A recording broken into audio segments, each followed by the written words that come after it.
Les voisins pensèrent qu'il cuisinait tout le temps. Mais en réalité, il faisait disparaître les restes. En 2012, à Reims, un homme nommé Pascal Vernier, 48 ans, est arrêté après la découverte d'un congélateur contenant plus de 37 kilos de chair humaine. Il vivait seul, dans un immeuble modeste, discret, toujours souriant. Personne ne se doutait de rien. Pourtant, pendant près de 5 ans, il aurait invité plusieurs de ses amis à dîner, avant qu'il ne disparaisse. Tout commence lorsqu'une voisine remarque une odeur forte venant du couloir, une odeur métallique et sucrée. Les pompiers entrent, pensant à une fuite de gaz. Dans la cuisine, tout semble propre. Mais dans le congélateur, sous des sacs de légumes surgelés, ils découvrent des morceaux soigneusement emballés, étiquetés avec des prénoms. Sur le plan de travail, un carnet de notes. Chaque page décrit un repas, la date, le vin, la cuisson, et une annotation à la fin. Ne jamais trop salé.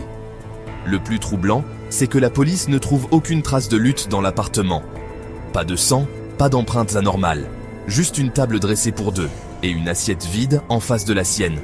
En analysant les sacs, les experts découvrent de l'ADN appartenant à au moins 5 personnes différentes.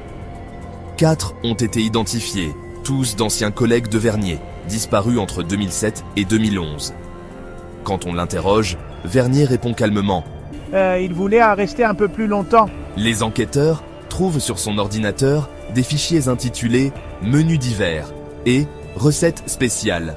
Chacun contient une photo d'un plat avec un nom écrit à la main sur l'étiquette de la viande.